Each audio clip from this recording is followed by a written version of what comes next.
बिस्मिल्लाहिर्रहमानिर्रहीम। अस्सलामुअलैकुम। आज हमारा टॉपिक है एलसीएम बाय डिवीजन मेथड, जुआज़ा फ़ैकल बज़रिया तक़सीम। इसको समझने के लिए हम 3 नंबर लेते हैं। फॉर एग्जांपल हमारे पास नंबर हैं 8, 10 और 12। हॉरिजॉन्टल लाइन लगाते हैं, वर्टिकल लाइन लगाते हैं और इस पर इनको तरतीब के साथ लिख लेते हैं। इनके लेफ्ट साइड में ऐसा प्राइम नंबर लिखेंगे जो इनमें से कम किसी एक को डिवाइड कर ले। अगर 2 को करे, 3 करे वो तो बहुत अच्छी बात है। 2 ऐसा छोटे से छोटा प्राइम नंबर है जो इनमें से तीनों को डिवाइड कर रहा है। तो 8 डिवाइड बाई 2 करते हैं, आंसर हमारे पास 4 आ जाता है। 10 डिवाइडेड बाई 2 करते हैं, 5 आ जाता है। 12 डिवाइडेड बाई 2 करते हैं तो 6 आ जाता है। इसी प्रोसेस को दोहराएंगे, नीचे लाइन लगा देते हैं। इसके लेफ्ट साइड में ऐसा प्राइम नंबर लिखेंगे जो कम किसी एक को डिवाइड कर ले। छोटे से छोटा प्राइम नंबर हमारे पास 2 है, इसमें इवन नंबर मौजूद हैं। 2 तमाम इवन नंबर को डिवाइड कर सकता है तो 2 लिखते हैं। 4 को डिवाइड किया 2 आ गया। 5 डिवाइड बाई 2 किया तो नहीं हो सकता, इसे पूरा डिवाइड नहीं कर सकता, तो इसको इसी तरह उतार कर नीचे 5 ही लिखेंगे। 6 डिवाइडेड बाई 2 किया तो 3 आ गया। फिर प्रोसेस रिपीट करते हैं, लाइन लगाते हैं। लेफ्ट साइड में छोटे से छोटा प्राइम नंबर 2 लिखा, डिवाइड किया, नीचे 1 आ गया। 5 डिवाइड नहीं हो सकता, इस तरह उतारा, और 3 भी डिवाइड नहीं हो सकता, इसको भी इसी तरह उतारा। इसके बाद इनमें कोई इवन नंबर नहीं है, 2 हम नहीं लिखेंगे। इसमें दूसरा प्राइम नंबर हमारे पास 3 होता है। 3 को डिवाइड कर सकता है तो 3 लिख लेते हैं, क्योंकि किसी एक को भी डिवाइड करे तो हम लिखेंगे।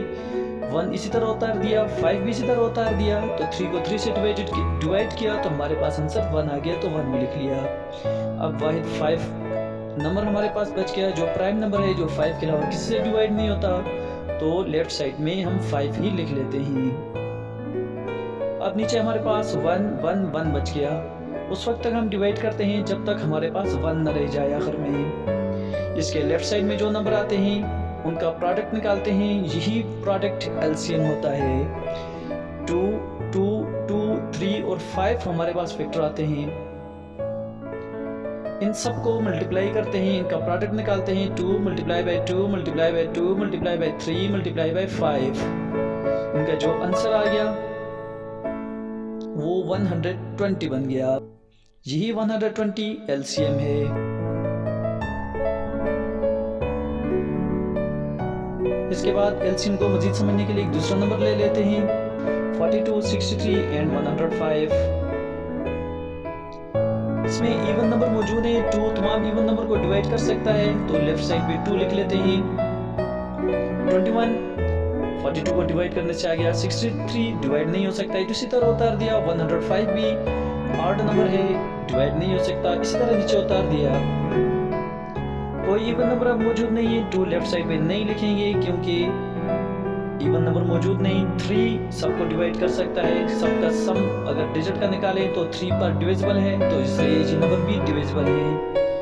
तो हम लेफ्ट साइड में ऐसा नंबर लिखते हैं जो कम से कम किसी एक को डिवाइड कर ले। यहाँ पर तो तीनों डिवाइड हो रहे हैं, इसलिए 3 लिखा। 21 को 3 से डिवाइड किया, 7 आ गया। 63 को डिवाइड किया, 21 आ गया। 105 को डिवाइड किया तो 35 आ गया। अब फिर लेफ्ट साइड में 2 नहीं लिख सकते क्योंकि 1 नंबर नहीं है। 3 लिख सकते हैं क्योंकि सम ऑफ डिजिट ऑफ 21 इज 3 और 3 डिविजिबल है, इसीलिए लिख लिया। 3 से डिवाइड किया, हमारे पास 7 आ गए।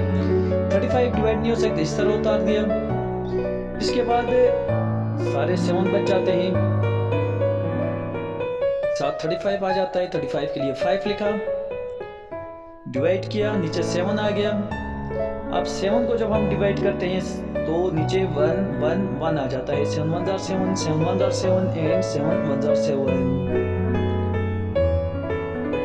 अब लेफ्ट साइड में जो हमारे पास नंबर लिखे हैं 2 3 3 5 और 7, इनका प्रोडक्ट निकालेंगे। इनका प्रोडक्ट ये एलसीएम होगा 2 multiply by 3 multiply by 3 multiply by 5 multiply by 7 is equal to 630। Thank you.